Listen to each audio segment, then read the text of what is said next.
ډیرو درنو خوږو کتونکو ستړي مشئ. تبسم افغاني د ادبي مرکه په دې بله خپرونه کې ستاسو په خدمت کې یم.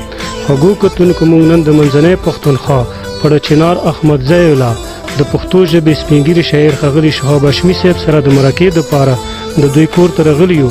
شهاب هاشمي صاحب موږ سره دلته موجود هڅه وکړه خو دوی زموږ خبره هم نه اوري او یاداشت یې هم ښه نه دی، نو دوی موږ سره په سمه توګه خبرې کولی نه شي.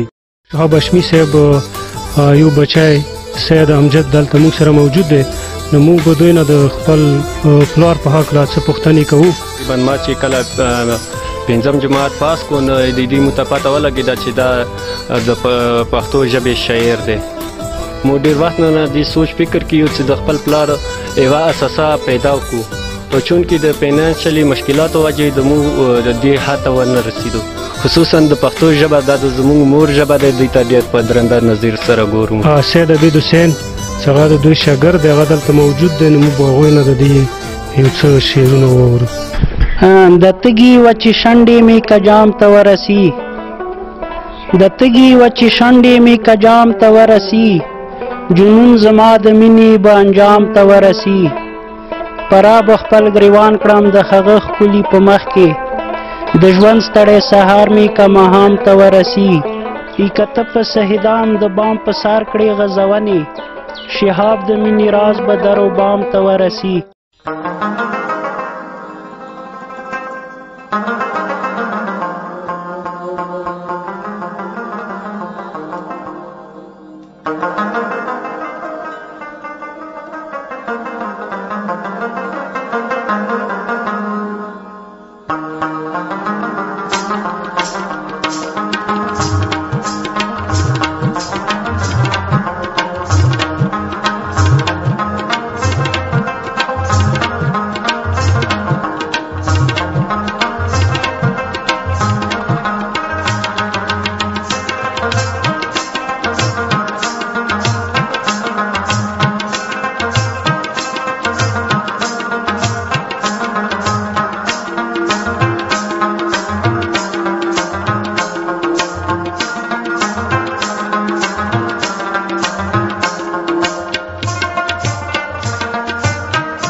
خوږو کتونکو شهاب هاشمي صاحب ښه شعري صلاحیتونه او شاعرانه مزاج لرلو.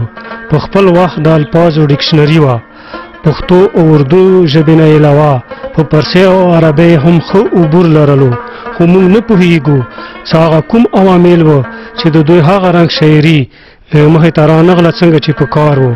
خو به هر حال خپل ټول ژوند یې په ادبي محفلونو کې ادبي ملګرو سره په ادبي لیک لوسته کې تیر کړی دی. شهاب وکړه تغزل د مینې، شهاب وکړه تغزل د مینې، خوږې خوږې د ستا مصرې ښکاري.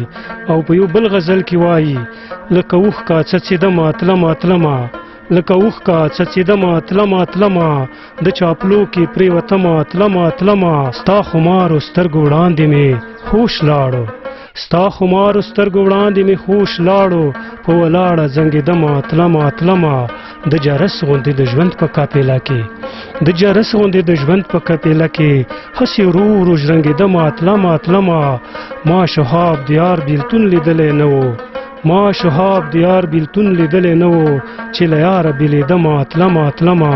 خوږو کتونکو د شهاب هاشمي صاحب د دې شعر سره ما تبسم افغاني او کیمرامین زوار جان ته اجازت راکړئ. ښاد آباد او بریالي اوسئ.